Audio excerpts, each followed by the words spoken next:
E aí, gente, tudo bem? Sejam bem-vindos a mais um Parabólica Podcast. Eu sou o Pedro Renó, professor aqui do Parabólica. Já falei isso mais umas vezes, mas vocês já devem me conhecer pelo canal Parabólica no YouTube, mas aqui é o podcast. E bem-vindos ao terceiro episódio do Parabólica Podcast, seguindo essa nossa linha aí cronológica. Já tivemos o primeiro episódio falando da expansão marítimo-comercial.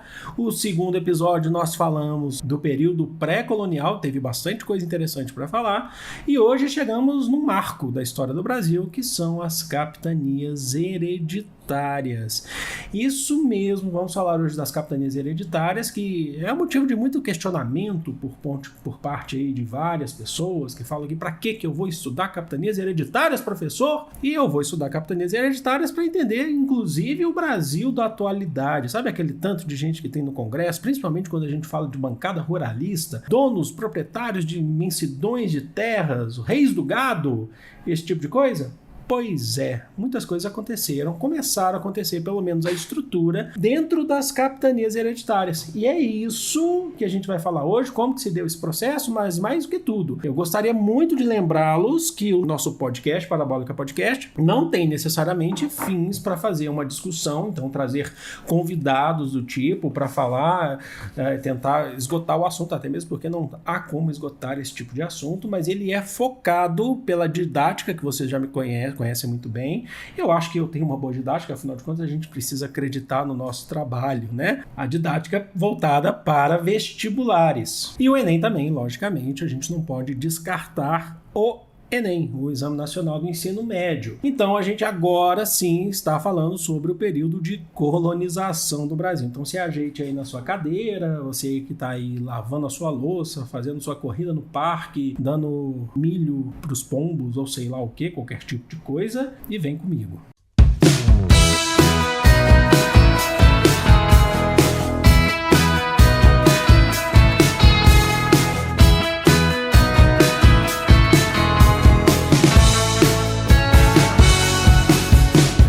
Ok, ao começar por o que foram as capitanias hereditárias, eu sempre dou uma risada quando eu falo isso, porque é um negócio que você vê lá na terceira série, a professora manda você abrir aquele livro didático gigantesco, cheio de ilustração. Na verdade, no começo não tinha muita ilustração, não.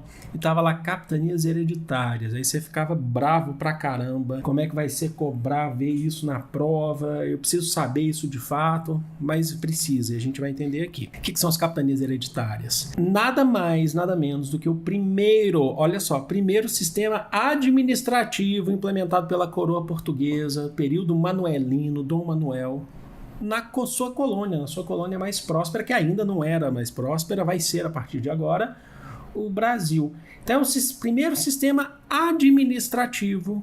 Então agora estamos sim falando de uma colonização oficial portuguesa. Esse processo de sistema administrativo vai durar de 1534 até 1548. Não é muito tempo, mas deixou profundas marcas na história do Brasil. E trata-se da divisão do Brasil em 14 lotes de terras gigantescas, com mais de 200 quilômetros, que se estendiam do litoral brasileiro até onde os seus olhos já não podem mais ver, a se perder pelas matas brasileiras ainda não exploradas.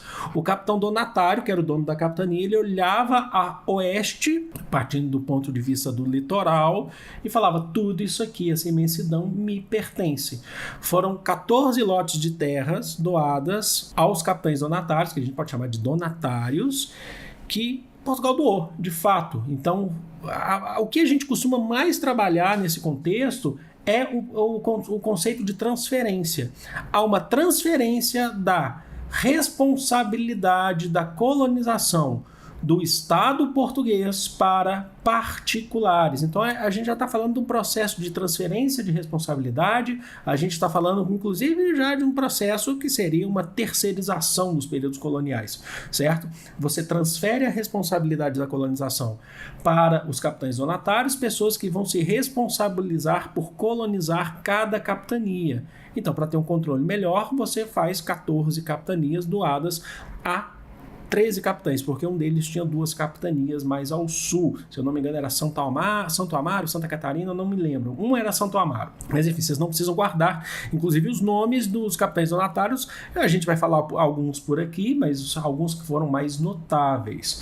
Tudo bem? Então há esse processo de transferência da responsabilidade. Quem eram os capitães donatários? Atenção, os capitães donatários eram pessoas em Portugal, não eram pobres, que se mantinham fiéis à coroa portuguesa, a Dom Manuel I, rei de Portugal. Então são fiéis à coroa, que já prestaram outros serviços a Portugal. Então Portugal, o rei de Portugal, tinha confiança com essas pessoas e fazia o quê? Entregava as capitanias para os capitães donatários. Agora você deve se perguntar o porquê transferir a responsabilidade para terceiros, por que Portugal não centralizou logo de cara a política e veio colonizar o Brasil. Isso vai ser feito. Isso vai ser feito a partir de 1548 com a implementação do governo geral. Mas antes não se fez isso por alguns motivos. Primeiro, colocar a mão no fogo no Brasil, porque você ainda não sabe o que essa terra pode te oferecer. E como a gente está falando de um rei que centraliza poder em Portugal, a questão da transferência da colonização para os donatários não foi um pedido, foi uma ordem para os capitães donatários. Ele deu ordem a essas pessoas fiéis, falando assim, você vai ganhar essa proporção de terra e você vai ter que explorar essa terra e não tem discussões. Portugal, o rei de Portugal, não quer botar a mão no fogo no Brasil, visto que pode ser que não tenha algum recurso natural que ele queira explorar, além do pau-brasil, que já estava sendo exaustivamente explorado, como a gente já falou na semana passada, certo? Agora, Portugal já havia implementado o sistema de capitanias hereditárias antes da colonização do Brasil. Onde? Nas Ilhas Atlânticas, Madeira e Cabo Verde, que são as Ilhas Atlânticas que a gente inclusive citou aqui, a gente comentou no nosso primeiro episódio número 1 sobre a expansão marítima e comercial. Lá, Portugal já havia doado porções de terras bem menores, lógico, do que foram doadas aqui no Brasil, porque são ilhas, para terceiros, para donatários, lá nas Ilhas Atlânticas, certo? Ali, se eu não me engano, foi feito, essas ilhas pertenciam a Portugal devido a um tratado feito com a Espanha chamado de Alcáçovas-Toledo. Essa eu lembrei bem aqui, porque eu não tinha anotado essa aqui nessa aula, mas aí eu lembrei, agora eu estou bem orgulhoso de mim nesse momento. Então, lá você já tinha capitanias hereditárias nas Ilhas de Madeira e Cabo Verde, e inclusive já tinha cultivo de cana-de-açúcar com utilização de mão de obra de pessoas escravizadas vindas da África. Inclusive, você está falando de ilhas que estão na costa oeste africana também, certo? Então, você já tem, do ponto de vista de Portugal, uma experiência bem-sucedida. Para Portugal, é considerado uma experiência bem-sucedida. É bom que se diga isso. Não é bem-sucedida para aquele que está sofrendo com esse processo, que está sendo explorado. Mas, do ponto de vista português, economicamente, e no conceito de administração, é considerado bem-sucedido, certo? E aí, o que a gente tem? Na verdade, que foi citado, inclusive, por enquanto eu tenho falado bem da última aula, porque a história, você sabe que é um processo de transformação, de transferência, de segmento. Já tinha, na verdade, essa ideia de trazer as capitanias hereditárias para o Brasil, já tinha também uma pequena experiência que foi feita no Brasil durante o período pré-colonial, que foi a concessão da exploração do pau-brasil para o Fernando de Noronha, ou Fernando Noronha ou Fernando Noronha, que depois vai também assumir também a postura das ilhas, né, do arquipélago de Fernando de Noronha. Ele já tinha um território no Brasil antes mesmo da implementação das capitanias hereditárias. Parte do território brasileiro foi concedido por rei de Portugal, Dom Manuel, para a exploração do pau-brasil para Fernando de Noronha, já era uma questão particular. Então, guardem isso, nós estamos falando da parceria público-privada. Isso nada mais é do que uma parceria público-privada, Estado português, concedendo território, doando territórios, e a gente vai falar melhor agora o que são esses territórios, o que seria essa parceria público-privada, ou como que vai ser essa doação. Agora, vamos pensar também o porquê na questão do Brasil especificamente, sem falar agora necessariamente sobre questões externas, sobre experiências bem-sucedidas do ponto de vista português em Madeira e Cabo Verde. No Brasil, por que não centralizar a política logo de uma vez com o governo geral? E por que utilizar as capitanias hereditárias? E mais do que isso, por que sair do período pré-colonial? Primeiro, já se percebe a extensão territorial do Brasil. O quanto que o Brasil é grande e o quanto seria difícil centralizar logo de cara a administração no Brasil. Então a gente precisa ter uma primeira experiência que parte do ponto de vista das capitanias hereditárias. Afinal de contas, a extensão do território brasileiro vai ser dividida em 14 capitanias, pelo menos no litoral, e aí eles vão ter que explorar a oeste, certo? Em Mata Virgem, no Brasil. O que a gente teve, as experiências que Portugal teve durante o período pré-colonial, sem estabelecer um sistema de administração profundo na América, não foram muito vantajosos para Portugal. A gente teve meio que um fracasso das expedições guarda-costeiras no Brasil, porque o que eram as expedições guarda-costas ou guarda-costeiras? Eram justamente para ter conhecimento do Brasil naquele período entre 1530 até 1532 e 34 e inibir a presença de estrangeiros no Brasil, espanhóis, holandeses, mas principalmente os franceses, que aqui estavam já formando a sua primeira colônia, que seria a França Antártida, que seria hoje no atual Rio de Janeiro, tá bom? Então, se você não estabelece um sistema administrativo concreto, capaz de organizar a colônia, você vai deixar o Brasil para as invasões estrangeiras. Então você tinha esse problema aqui no Brasil. Então, sair do período pré-colonial, estabelecer um sistema de colonização, agora oficial, um estado, o Portugal que fez foi estabelecer 14 estados no Brasil. Muito porque no período pré-colonial eles não estavam dando conta de combater as invasões estrangeiras. E não vai ser nem nas capitanias hereditárias. As capitanias hereditárias vão gerar um acúmulo, é verdade, para quando a gente chegar no governo geral, os franceses de fato serem expulsos primeiro do Rio de Janeiro, depois eles vão para o Maranhão, depois eles vão ser expulsos definitivamente e vão fundar a sua colônia, que vai ser a Guiana Francesa, território hoje pertencente à República Francesa ainda. É território da República Francesa. O Brasil, se você não sabe, abrindo um parênteses aqui, o Brasil faz divisa com a França, com a Guiana Francesa, que é território francês. Então a gente tem todas essas questões, é preciso solucionar problemas gerados durante o período pré-colonial. Ainda também porque Portugal ainda também está empenhado em fazer comércio de especiarias com as Índias, com a chegada de Vasco da Gama nas Índias em 1498 para 1499, Portugal colonizou territórios na Índia. Acho que isso vale muito, ou um episódio aqui do Parabólica Podcast, ou vale também um vídeo no canal Parabólica, porque a gente pouco sabe de como que foi o sistema de colonização português nas Índias. Talvez isso seja bastante estudado em Portugal, mas aqui no Brasil não. E é legal, de repente, a gente fazer isso também. O que vocês acham? E até mesmo porque após a colonização das Índias, Portugal também abriu caminho para o restante da Ásia. Chega até o Japão, inclusive, tá bom? Passa pela China, Macau, chega até o Japão e fazer trocas comerciais com o Japão já no século XVI. É isso, mas sem querer fugir muito do nosso assunto, vamos focar aqui nas capitanias. Agora na questão prática das capitanias, que eram doadas através de 2 documentos. São 2 documentos que são importantes, que a gente vai trabalhar aqui, que fazem parte das capitanias. Eu tenho certeza que muita gente sabe e é preciso sempre deixar muito claro para vocês. O primeiro documento é chamado de Carta de Doação. É simplesmente a escritura da terra que Dom Manuel I, rei de Portugal, no período manuelino, dá a um donatário que a gente falou aqui. Então, o que tem nessa carta de doação? Além da escritura, da assinatura, você tem os limites geográficos estabelecidos, o que eles conhecem pelo menos, e também há uma cláusula na carta de doação que proibia a comercialização de terras para os capitães donatários. Um capitão donatário, ele recebia como doação de Portugal. Se ele vendesse parte dessa terra, ele ia ser punido, provavelmente ia ser condenado à morte pelo rei de Portugal, certo? Ia ser um fugitivo de Portugal.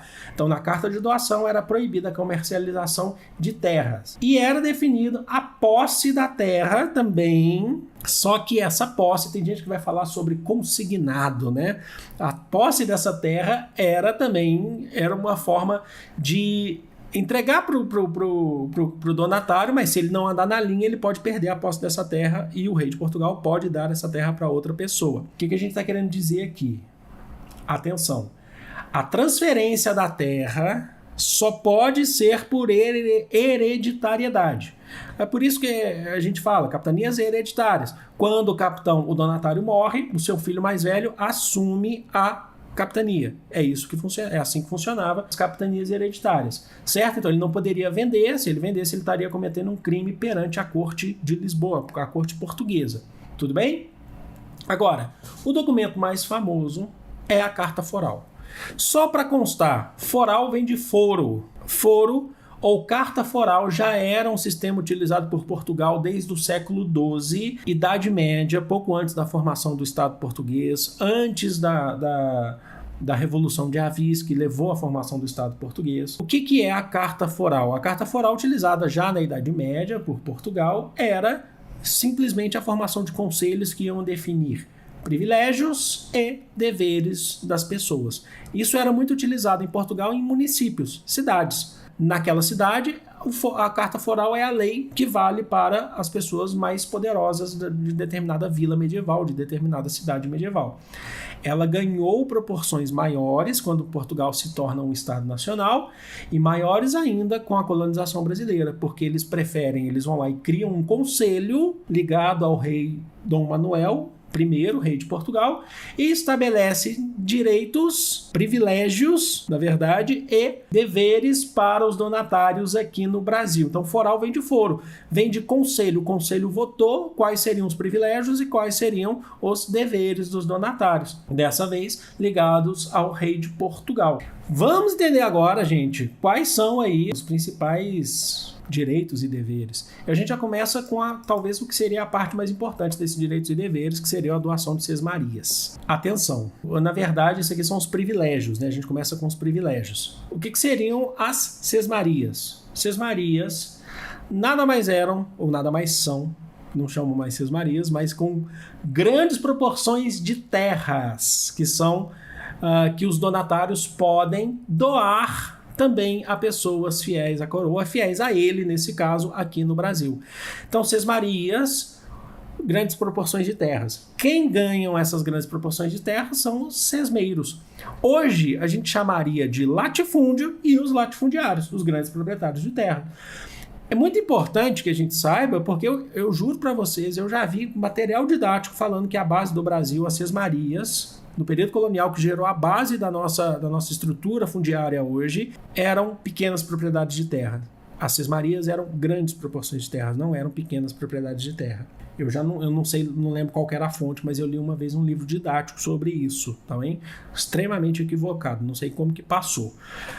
Então você tem o capitão donatário, ele não sabe o tamanho da terra que ele tem, ele sabe que é muito grande. Ele doa, ele pega a sua capitania hereditária e divide em várias fazendas, essas fazendas chamadas de sesmarias, que são gigantescas, e doa para pessoas fiéis a ele para ajudar na exploração das terras. A primeira sesmaria foi concedida por Martim Afonso de Souza, que era donatário da capitania de São Vicente, uma das grandes capitanias do período aí que a gente está comentando, a Pedro de Góis.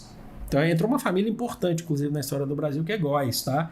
Então a primeira sesmaria foi concedida em São Vicente, só que tem uma questão que é muito importante também se destacar. As sesmarias, elas deveriam ter caráter vitalício. Significa que é para a vida toda, para a sua vida toda, você ganha essa sesmaria. A partir do momento que você morreu, você perde, a sua família perde o direito à posse da sesmaria. O capitão donatário, ele pode doar essa sesmaria para outro sesmeiro ou deixar nas mãos da família, fica a critério dele. É pro resto da vida do sesmeiro. Só que isso é em teoria, porque na prática não foi o que aconteceu. Na prática, as sesmarias foram doadas de caráter perpétuo. É diferente de vitalício. Perpétuo significa que é imutável. Ele doou e ninguém tira mais da família. Ficou com o sesmeiro e não sai da família do sesmeiro. Doou para a família a sesmaria. O vitalício seria até o sesmeiro morrer. Aí depois definia, podia até ficar nas mãos do sesmeiro. Mas não foi perpétuo. Foi assim, para todas as suas gerações. E isso explica também o porquê que nós temos famílias hoje no Brasil que ainda têm grandes proporções de terras que são heranças coloniais. Existem ainda famílias com grandes proporções de terras com heranças coloniais, sobretudo no Nordeste brasileiro. tá? Grandes famílias proprietárias de grandes terras que criaram grandes empresas. Então, quando você pensar por que eu preciso estudar capitanias hereditárias, talvez o ponto mais forte que a gente precisa discutir é que dentro das capitanias hereditárias existem as sesmarias, que são as primeiras estruturas fundiárias do Brasil, gigantescas. Compreenderam? Olha só, o rei de Portugal também poderia doar sesmarias dentro de uma capitania se ele quisesse, tá? Mas a maior parte ficava a cargo do próprio donatário. Como ainda privilégio, que são os direitos do capitão donatário, ele pode administrar a capitania como bem entender, ele pode estabelecer algum sistema, ele pode estabelecer inclusive conselheiros para ele dentro da sua capitania, está aberto para ele fazer isso. Ele pode fazer uso da escravidão indígena, escravização de povos indígenas, melhor assim dizendo.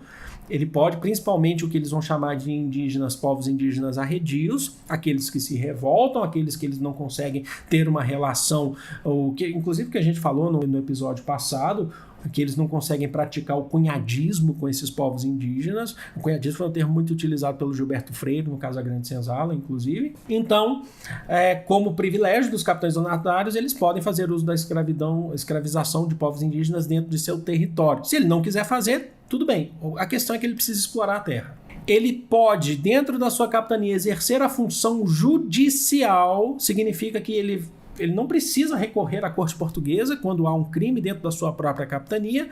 O próprio donatário estabelece o sistema de justiça da sua própria capitania e ele tem o direito também de explorar a terra e achar os recursos necessários para essa terra. Isso é engraçado porque isso também é um dever, tá? É um direito, mas é um dever. É um privilégio, mas é um dever. E ele tem o direito, o privilégio de receber parte da exploração do pau-brasil, que naquele momento, quando foram implementadas as capitanias hereditárias, era o grande foco da colonização. Era o grande foco porque é o que se mais buscava no Brasil a partir desde o período pré-colonial. Então esses são os privilégios dos capitães donatários.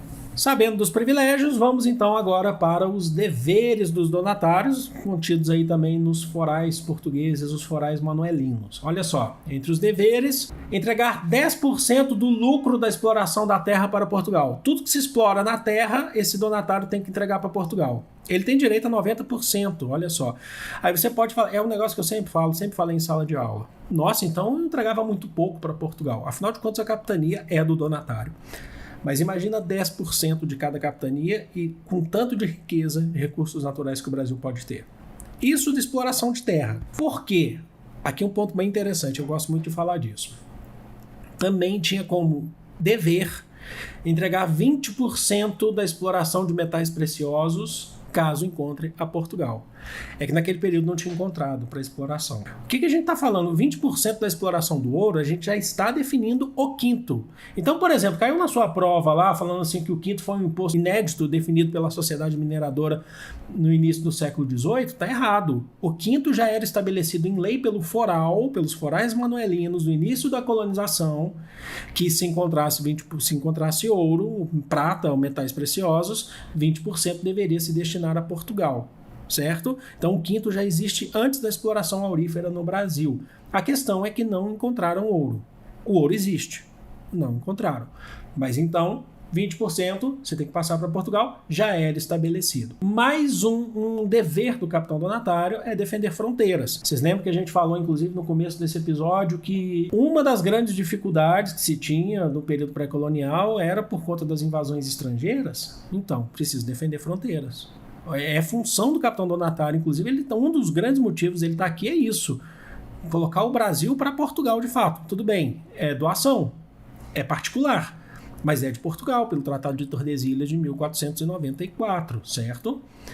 Seguindo essa mesma linha, ele precisa manter um monopólio régio sobre a exploração do pau-brasil, porque a gente também falou isso no segundo episódio, além da presença estrangeira de muitos franceses, tinha até portugueses que pegavam, extraíam o pau-brasil e não levavam o pau-brasil para as feitorias que se localizavam no litoral brasileiro.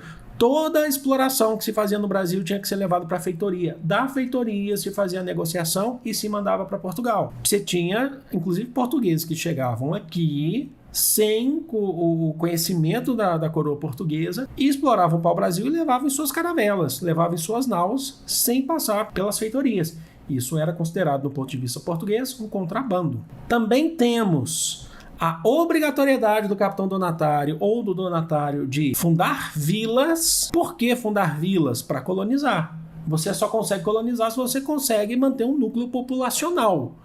Então é preciso fundar vilas aqui no Brasil. Muitas vilas que foram fundadas no Brasil que faziam parte desse plano do Foral, que estavam previstas no Foral, as primeiras vilas brasileiras praticamente. E vinham homens de Portugal para cá e acabavam tendo relações com mulheres indígenas, e aí a gente já começa todo aquele processo da miscigenação brasileira, a partir do cunhadismo, entre outras coisas. Então é aqui nesse momento que se funda vilas. Tem um filme muito bacana que eu sempre gosto de indicar, se eu não me engano é de 2004, Globo Filmes, chamado Desmundo, que conta a história de homens portugueses que estão aqui fundando as vilas, e vem mulheres órfãs obrigatórias de Portugal, vem trazidas de Portugal para casar com esses homens, e elas são violentadas aqui no Brasil, justamente porque vieram homens e para fundar vilas, constituir famílias, ou eles faziam a questão do cunhadismo com as mulheres indígenas, ou vinham as mulheres órfãs de Portugal aqui e eram abusadas sexualmente, né? Eram violentadas a vida inteira por conta desses exploradores que estavam aqui responsáveis pelas obras, pela fundação dessas vilas. Tudo isso leva ao nosso último ponto do Foral, né, dentro da parte dos deveres, que também vai pegar a questão dos privilégios. Qual que é o objetivo de tudo? Fazer lucrar. Afinal de contas, eu já falei para vocês também que o Brasil faz parte do projeto mercantilista português do século XVI, XV e XVI. Nada disso teria sentido, no ponto de vista português, se o Brasil não fosse uma fonte de lucro ou uma potencial fonte de lucro, como eles estão descobrindo aqui nesse momento. Então, tudo isso serve para lucrar para Portugal. Lucrar para a burguesia portuguesa, os donatários lucrarem, mas principalmente o Estado português, certo? Ok, mas como eu falei para vocês, as capitanias chegam ao fim em 1548. É importante, antes que se diga, que acho que é muito, muito importante destacar isso, porque muitas pessoas têm dúvida. A divisão de terras do Brasil em capitanias não chegou ao fim naquele momento. O que chegou ao fim foi a doação de terras aos capitães donatários, certo? Isso é muito importante que se diga.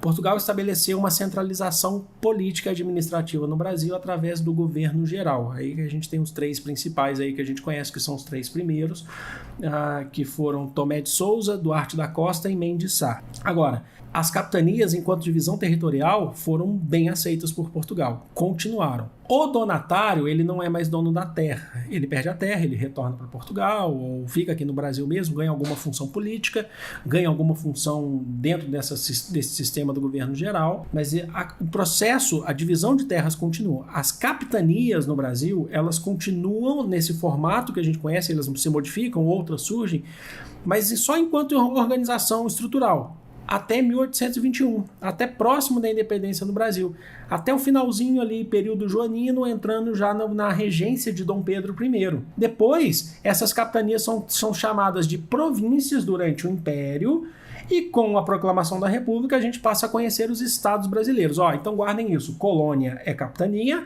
Império é província, República a gente passa a chamar de estado, certo? Então a estrutura continua.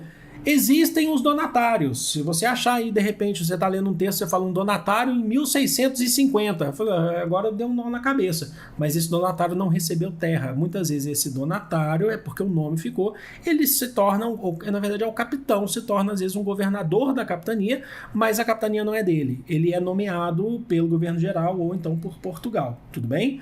Então, o sistema administrativo descentralizado das capitanias acabou-se em 1548 para dar lugar para o governo geral, tema do nosso próximo episódio, que vai ser o episódio 4 aqui. Vai ter muita coisa para falar, isso vai ter muita informação, porque tem muita guerra com os indígenas, tem a questão dos jesuítas, entre outras coisas. Mas por que as capitanias, então, Portugal optou por acabar logo de cara com o sistema de capitanias hereditárias? Por que a gente fala do declínio? E aí eu sempre vou lembrar da minha aula da terceira série, Colégio Bueno Brandão, em Belo Horizonte, só não lembro o nome da professora, que falava assim, todas as capitanias fracassaram, apenas duas prosperaram, São Vicente e Pernambuco. Aí eu perguntava para ela assim, professora, mas por que todas elas fracassaram e apenas duas prosperaram? E ela me respondia assim, Todas as capitanias fracassaram, apenas 2 prosperaram, São Vicente e Pernambuco. Não havia uma explicação para isso. O sistema de ensino, estamos falando dos anos 80 e início dos anos 90, tá, gente? Antes da LDB, antes da Lei de Diretrizes Bases de 1996. Mas, enfim, quais os motivos do declínio das capitanias? Questões internas, problemas administrativos, más condições administrativas, incompetência administrativa. Então, eles vão ter dificuldade na administração. Pouquíssima utilização de terras. Imagina que eu sou um donatário. O rei de Portugal me colocou aqui porque ele não dá crédito para o Brasil. Ele não bota a mão no fogo do Brasil. Ele me colocou aqui justamente para eu investir nessa colonização, porque se não tiver nada, quem gastou o dinheiro foi eu, não foi o rei de Portugal. Se o próprio rei ao qual eu sou fiel, lembra que os donatários são pessoas extremamente fiéis ao rei, se o próprio rei não acredita que pode ter algum recurso tão importante aqui, por que eu vou acreditar? Então tinha capitão donatário, gente, que simplesmente abandonou a capitania hereditária e virou fugitivo praticamente, não falava para o rei de Portugal, não estou explorando, não estou explorando. Tem uma vila e só, não tem. As sesmarias foram divididas, você tinha sesmeiros chegando, o processo é muito lento e não foram exploradas como deveriam do ponto de vista português. Então você tem abandono por parte dos capitães donatários, grande parte dessas capitanias. Além do que, eles ainda têm que lidar com as invasões estrangeiras. E cada capitania, gente, é uma por si. Uma capitania dificilmente consegue apoio de uma outra, até mesmo porque as estruturas são precarizadas para lidar com invasões estrangeiras. Imaginem só grupos de corsários franceses chegando numa capitania, como é que você vai se defender? Sendo que você ainda não elaborou uma estrutura porque você mesmo não acredita tanto naquilo. Então esse sistema é considerado um fracasso do ponto de vista português. Só que, aí a gente fala assim, apenas 2 prosperaram, São Vicente e Pernambuco. A capitania de Pernambuco estava nas mãos de Duarte Coelho e ela é considerada uma capitania que prosperou justamente por conta do estabelecimento de lavouras de cana-de-açúcar.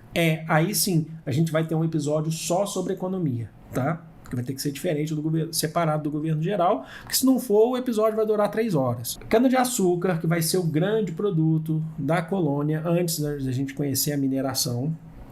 A cana-de-açúcar vai ser esse grande produto e a capitania de Pernambuco viu o clima favorável para o cultivo de cana-de-açúcar, sabia daquela famosa experiência bem-sucedida advinda lá das Ilhas Atlânticas pelo Tratado de Alcaçovas-Toledo, Ilha da Madeira e a Cabo Verde, e começou a cultivar cana-de-açúcar. Dali você tem um grande produto, você tem uma abertura para o Brasil. Pernambuco, a capitania de Pernambuco, até 1654 vai ser o centro econômico do Brasil, o centro econômico da colônia e, por conta disso, um dos maiores centros econômicos do mundo. Tá? Guardem bem isso. Olinda e Recife, que foram fundadas a partir disso. A outra capitania que relativamente prosperou é São Vicente, que estava nas mãos de Martinho Afonso de Souza, que foi o que doou a primeira capitania, como a gente já falou, para Pedro Góes. A capitania de São Vicente tinha cana-de-açúcar também.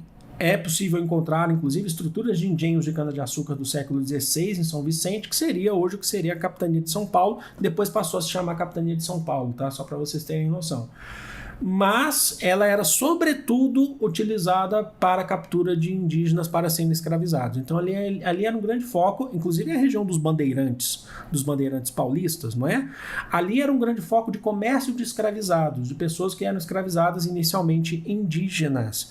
Então, outras capitanias que quisessem, de repente, utilizar a mão de obra de escravização de indígenas, muitas vezes recorriam à capitania de São Vicente. Então ela foi uma capitania que não gerou maior lucro para Portugal, como foi o caso de Pernambuco, mas ela era uma capitania importante, que dava um suporte muito importante para outras capitanias, principalmente por conta da questão da escravização de povos indígenas. Tudo isso que a gente falou levou, inclusive, depois, essa importância de Pernambuco levou logo nos primeiros anos do governo geral a fundação, depois já no governo de Tomé de Souza, a fundação de Salvador, a partir do Colégio Jesuítico de Salvador, e Salvador vai se tornar a primeira capital da colônia. Foi durante muito tempo, até 1750, entre 45 e 50, quando o Rio de Janeiro assume essa condição. Mas Salvador foi a primeira grande capital da colônia por conta da proximidade do porto para a chegada, inclusive, de povos escravizados advindos da África e por conta da proximidade, inclusive, com a capitania de Pernambuco, que é onde você tinha maior necessidade de povos escravizados. Então reparem que naquele período, acho que é muito legal a gente falar isso, é muito importante.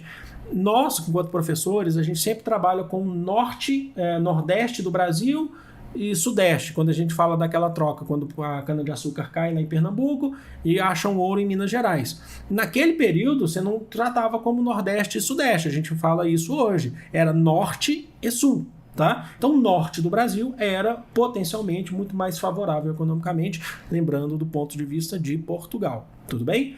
Desigualdade social no Brasil especificamente, isso no mundo inteiro, mas no Brasil especificamente está ligado ao acesso à terra, moradia, teto, produção. Terra é muito importante. E quando essas terras não são bem distribuídas logo no início, aí você tem um problemão ao longo do decorrer da história.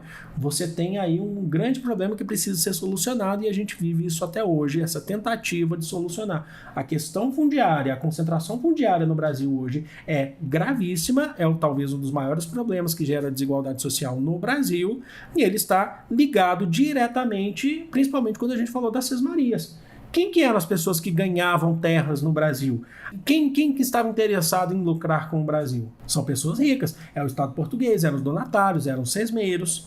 Então, reparem o tanto que a história vai caminhando. Esse é o processo de transição, de transformação. A gente nunca estuda, né? É claro que se hoje a gente for falar de concentração agrária, eu não preciso ficar fazendo uma aula inteira de capitanias hereditárias aqui, porque senão a gente nunca vai conseguir chegar nos dias atuais. Mas é preciso estar em mente o início dessa distribuição de terra totalmente desigual. E está ali nas capitanias. E o Brasil, a base do Brasil enquanto latifúndio monocultor, está aqui. Está aqui, né, dentro desse processo, dessa aula que a gente trabalhou hoje. É isso, espero que vocês tenham curtido, eu espero que vocês tenham gostado, estou muito feliz de fazer mais um podcast do Parabólica, eu estou ao vivo aqui na Twitch, tem algumas pessoas aqui me acompanhando, eu estou muito feliz, eu divulguei isso, a gravação do podcast do Parabólica, ou Parabólica Podcast, esse é o melhor nome que eu encontrei, ele sempre vai ser nas terças-feiras por volta das 2 horas da tarde, e os episódios saem nas sextas-feiras, ou de manhã ou à tarde, aí a gente não tem um horário, mas eu vou sempre divulgar em redes sociais para vocês. Então é isso. Fico muito feliz de estar aqui com vocês mais uma vez. Um grande beijo, um grande abraço para todo mundo. Fui!